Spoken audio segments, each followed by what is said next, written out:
ہاں نگاہوں میں جاتا ہے عام طور پر، دلوں میں جاتا ہے. کہتا اس نے دیکھا دل میں دھڑکن شروع ہو گیا. یہ علم اور ہے، دیکھنے سے دل جو ہے دھڑک گیا، یہ کوئی اور علم ہے. وہ غصے سے دیکھا دل پھٹک گیا، ویسے ہی خدا سے ہو گیا، بالکل ہی تباہ ہو گیا. یہ بھی علم ہے. غصے کی نگاہ اثر کرتی ہے، محبت کی نگاہ اثر کرتی ہے، اشارے کی نگاہ اثر کرتی ہے، غار کرنے سے نگاہ بولتی ہے، نظر بولتی ہے. یہ سنتا کون ہے؟ دل سنتا ہے. تو نگاہ کی بولی دل سنتا ہے، یہ علم ہے، عجب علم ہے. خیال کی بات خیال سنتا ہے، یہ عجب علم ہے. خالی بیٹھے رہو، کچھ عرصے کے بعد دونوں دوست بن جائیں گے. چپ رہے 2 گھنٹے بیٹھے رہے، وہ بھی چپ رہا وہ بھی چپ رہا، جاتے ہوئے کارڈ ایکسچینج کیے، ساری عمر کے دوست بنے ہوئے. کچھ نہیں بولے تھے، وہ بولنے کا موقع ہی نہیں تھا، اپنے کام میں لگے ہوئے تھے. اس کو دیکھا، اس کو دیکھ کر کہتا یہ پتا. اور اس کے بعد السلام علیکم کہتا آپ کی محبت جو ہے نا دل میں اتنی قائم ہوگی کہ بس قائم ہی ہوگی. اور بولا کون نہیں ہے، لہذا گفتگو سے بے نیاز بھی ہوتا ہے علم. یہ واردات ہوتی ہے، بے نیاز گفتگو سے ہے. الفاظ سے آزاد بھی ہوتا ہے علم، الفاظ سے باہر بھی ہوتا ہے. علم حاصل ہوتا ہے کوئی دینے والا ملے تو علم ملتا ہے، ورنہ ملتا ہی نہیں.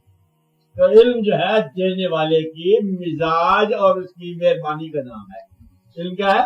دینے والے کے مزاج کا نام ہے، اس کی مہربانی کا نام ہے. علم امانت ہے اللہ تعالیٰ کی طرف سے. آپ ایسے کے مانتے لوگ لے کے پھرتے ہیں، کبھی ان کو نظر آ جائے تو قبول کر لیا کرو. یہ امانت ملتی ہے کسی دینے والے سے، اور جب مل جاتی ہے پھر آپ کو علم ہو جاتا ہے. ایسے ہو سکتا ہے کہ ایک آدمی خاموش آدمی، جیتا سن رہے ہو کیا ہے؟ خاموش آدمی آپ کے پاس سے گزرے اور آپ کے بات کیے بغیر آپ کا علم عطا کر دے. ایسا ہوگا؟ ایسا ہو سکتا ہے؟ بے شمار ایسے لوگوں کو علم ملے. مولانا روم کا ایسا علم ملا. مولوی تھے مولانا روم کا نام تھا، مولوی جلال الدین. اور پورے مولوی تھے، وہ حدیث و فقہ پڑھانے والے کتاب نوٹس بنائے ہوئے تھے انہوں نے بڑے، اور وہ پڑھ سناتے تھے کہ یہ قال اللہ تعالیٰ بالکلام مجید والفرقان حمید، پھر سنایا، پھر تفسیر بیان کی، پھر حدیث سنائی، پھر فقہ سنائی، پھر بڑے رونقیں لگائی. جلوہ مسجد بنائی تھی مدرسے کے ساتھ، یا مدرسہ بنا ہوا تھا مسجد کے ساتھ. ایک درس نظامی سلسلہ تھا، بڑے لوگ دور دور سے آتے. اور اس کے زمانے میں ایک اور دور سے آدمی آ گیا، لمبا چڑھنگا بندے ایسے پریشان حال سے بندہ. اس نے کہا یہ مولانا کیا کر رہے ہو؟ کہتے یہ علم کی بات ہے، تم کیا سمجھے؟ کیا علم کی بات ہے؟ میں نہیں سمجھتا. وہ اس نے کتابیں اٹھائی، اٹھا کے مسجد کے اندر جو وضو کا تھا اس میں ڈال دی. مولانا روئے کہتے میری محنت کمائی ضائع ہو گئی، عمر کی کمائی، میرے نوٹس تھے، تلخیصات تھے، پتہ کیا کیا لفظ بولے مولانا نے. میں برباد ہو گیا، میں لٹ گیا، میری کمائی ضائع کرنے نہیں ہوا. بابا تو کیسا آدمی ہے؟ اچھا روتا ہے مولانا، علم تیرا ضائع ہو گیا؟ ضائع کر لی تھی میرے علم. علم کبھی ضائع ہوتا ہے؟ ان کا میرا ضائع ہو گیا سارا علم، علم میرا ضائع کر دیا. اچھا ہمارے علم تو ضائع نہیں ہوتا. انہوں نے ہاتھ ڈالا پانی میں، کچھ کتابیں باہر نکالی، کتابیں خوش کی خوش مولانا کو دے دی. مولانا کہتے یہ کیا؟ کہتے یہ میرے علم ہے، یہ کبھی ضائع نہیں ہوا. تیرا علم دریا برد ہو گیا، میرا علم ضائع نہیں ہوا. حالانکہ دریا برد وہ قرآن و فقہ تھا، یہ کوئی اور نہیں تھی. مطلب لبا پھیر جب لگا کبھی کون لوگ یہ کیا واقعہ تھا، اور وہ جو ظاہری طور پر علم تھا اور یہ باطنی علم تھا، اٹھا لیا. مولانا نے کہا اب میں پڑھنا بیکار ہے، اب تو غلامی آپ کی ذات ہے، چل پڑا. انہوں نے کہا اب تو مجھے ڈھونڈ نہیں سکتا.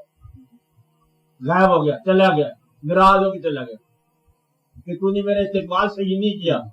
استقبال صحیح بات، تو مجھے ملتا ہے ٹھیک ہے. اب کہتے ہیں کچھ سال، 10 سال 5 سال 3 سال کے بعد مولانا نے اس کو جنگلوں میں جا کے ڈھونڈا، اور مولانا کے ساتھی بڑے پریشان تھے کہ مولانا کی دعائی ان کی برباد ہے. آپ مولوی آدمی تھا، کسی میں جھوٹ کے پیچھے چل پڑا، کیا ہو گیا؟ جا کے مولانا نے کہا کہ دیکھو بابا جی میں نے آپ کو 3 سال کے بعد آپ کو پایا ہے. انہوں نے کہا میں بھی 20 سال انتظار کے بعد تجھے ملا ہوں. تو گویا کہ دینے والا بھی انتظار کرتا ہے لینے والے کا، لینے والے کو بھی انتظار ہوتا ہے دینے والے کا. تو اتنی سی کہانی ہے کہ علم جو ہے یہ دونوں کے انتظار کا خاتمہ ہوتا ہے. جہاں وہاں علم پیدا ہوتا ہے، طالب اور مطلوب جہاں ملنے لگتے ہیں وہاں سے علم پیدا ہوتا ہے. اس سے پہلے سارا سفر جو ہے یہ انتظار کا ہے. پھر مولانا نے کہا کہ مولوی ہرگز نہ شد مولائے روم کا غلام شب سے تبریزی نے چھوڑ. پھر مولانا ترغیب کی علم کی، خود ہی مولانا کی. مولانا کہتے ہیں کہ علم را بر سنزنی مارے بود، علم کو اگر وجود کے لیے استعمال کر رہے ہو تو یہ تمہارا سانپ ہے، اور علم کو اگر تم باطن کے لیے استعمال کر رہے ہو تو یہ تمہارا یار ہے۔ علم دل کا اگر ہو تو یہ یار ہے، اور علم تن کا ہو وجود کا ہو تو یہ تمہارا سانپ ہے۔ بس یہ ہے علم۔ علم کیا ہے؟ دل کا ساتھی، اور جو علم ہے وہ علم ہے، اور تن کا ساتھی جو ہے یہ زہر ہے۔ اس کو بولتے ہیں العلم حجاب الاکبر، اور معلم الملکوت کہتے تھے اس کو، ابلیس کو، کہ وہ فرشتوں کو سبق دیتا تھا اللہ تعالیٰ کی توحید سیکھو، خبردار ڈسپلن میں رہو، اب سجدے کا ٹائم ہو گیا، اب رکوع کا ٹائم ہو گیا، بڑا قدم معلم تھا اور خود نہ سمجھا۔ ایک بات کیا ہے، خالی علم جو ہے نا وہ ایسے ڈسپلن سے نہیں آتا جب تک عشق نہ ہو۔ کیونکہ سجدہ کرتے رہے، اگر اسلام جاتا ہے جانے دو تو سجدہ کا، اگر اللہ سے محبت ہوتی تو پھر تو اس کو اللہ کو نہیں کہتا ڈسپلن کی بات، اس نے کہا سجدہ کر، وہ سجدہ کر جائیں گے۔ تو محبت سے معروم ہونا اور علم پر ناز ہونا یہی گمراہی۔ تو اس طرح یہ کرو کہ محبت قائم رکھو۔ عشق جو ہے، اصلی علم کیا ہے؟ عشق کا نام ہے کہ اگر وہ چاہے تو یہ بھی نثار۔